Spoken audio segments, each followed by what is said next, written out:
Lagi tarikan di negeri Johor yang mula mendapat tempat bukan sahaja di Johor tapi di negeri lain. Johor juga dah mula melaksanakan lukisan mural. Jadi bangunan-bangunan yang terseram indah dihiasi lagi dengan lukisan-lukisan mural yang kreatif. Mari kita saksikan.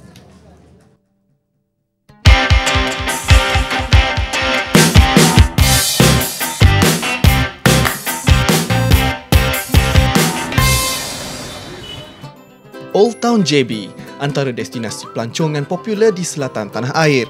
Bangunan-bangunan lama yang berusia lebih 100 tahun masih lagi teguh berdiri di sebalik kepesatan pembangunan di tengah-tengah bandaraya ini. Ada yang dipelihara demi mengekalkan identiti serta struktur rekaannya. Jika berpeluang menjejaki kawasan yang direzapkan sebagai Urban Heritage Trail ini, mati terbukau melihat lukisan mural yang terpampang di beberapa sudut dinding bangunan di sepanjang laluan. Itu sebenarnya bandaraya merancang untuk menghidupkan suasana di tempat itu. Bagaimana yang kita maklum bahawa tempat itu banyak bangunan-bangunan lama yang ada di bangunan itu, dan sekiranya kita tak pelihara dia, kita akan kehilangan bahan-bahan sejarah. Terdapat 5 buah lukisan berwarna-warni yang mencorakkan kawasan bersejarah ini. Setiap satunya menerakkan tema tanah airku, sekaligus dapat diterjemahkan sebagai mesej perpaduan. Seiring dengan konsep Muafakat Johor hasil ilham Menteri Besar Datuk Seri Muhammad Khalid Nordin. Mural yang ada dalam kawasan bangunan-bangunan sejarah itu, saya rasakan masih belum mencukupi.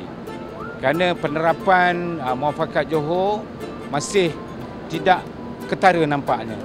Jadi selepas ini bandaraya kita akan memperbanyakkan lagi lukisan-lukisan mural di situ dengan berkonsepkan kepada Muafakat Johor.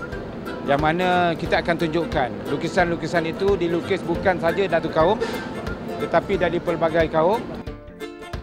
Iqbal Haris antara anak muda yang berpeluang menzahirkan rasa cintanya kepada negara melalui lukisan. Mural yang bermotifkan harimau yang terpampang di dinding bangunan Jalan Seget merupakan hasil karya pemuda berusia 31 tahun ini. Dia bersama rakan Young Makers mengambil masa 3 minggu untuk menyiapkan lukisan sebesar hampir 30 meter persegi ini. Ikon harimau itu sendiri sebagai satu subjek matter yang penting lah dalam kita punya artwork untuk menunjukkan macam mana kita bernaung di bawah negeri Johor. Dia simbolik kepada negeri Johor, yang mana Johor pun sekarang dia tengah kuat dengan dia punya pasukan bola sepak dia apa semua. Jadi kita rasa ikon harimau tu adalah ikon yang paling sesuai lah kita gunakan. Nak menunjukkan macam mana bangsa Johor tu mempunyai satu muafakat yang kuat lah di kalangan rakyat-rakyat dia dalam apa jua aktiviti seharian yang mereka lakukan.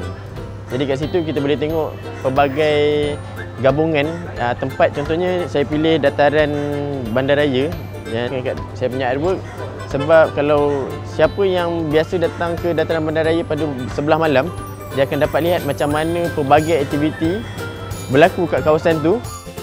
Warna-warni lukisan yang menggambarkan 3 kaum di Malaysia milik Yap Leong turut mencuri perhatian.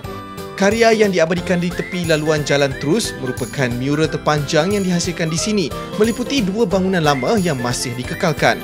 Sentuhannya yang hanya menggunakan pensel serta cat kapur ini turut diisteri serta 6 rakan yang lain.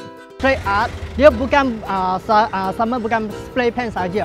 Dia boleh guna pensel, boleh guna watercolor, boleh guna line, barang semua, oil pen semua together also can. It's not just painting. So we hope that pencil also is the original for the first principle for lukis. Keunikan budaya yang sedia terjalin menjadi inspirasi buat Yap Leong mengekspresikan karyanya. Sini kita lukis, kita guna kita sendiri original kita awal, kita bawa ke satu perempuan yang kecil. Dia datang ke satu kita cerita Wonderland. Kita ada satu dia nampak ada different culture, ada India, ada Malay, ada Chinese culture di dalam. Dia datang sini dan dia ini Malaysia punya Wonderland. Saya daripada KL, saya tak pernah nampak macam ni dah dekat sana. Tapi kat sini saya tengok macam ni, cantik lah tengok macam ni. Saya tengok banyak itu lukisan dan banyak culture dan ini di Old Town. Saya sangat gembira. Saya harapkan ada lagi banyak macam ini culture dan seni di sini lah di Old Town. Usaha pemeliharaan oleh Majlis Bandaraya Johor Bahru bersama Jawatan Kuasa Pelancongan Negeri ini mampu menyelamatkan nilai seni bina bangunan lama daripada musnah ditelan arus permodenan. Ia turut menjadi sebahagian produk pelancongan tempatan untuk menarik lebih ramai pelancong luar bertandang ke Johor Bahru melihat sendiri keunikan yang ada di Urban Heritage Trail.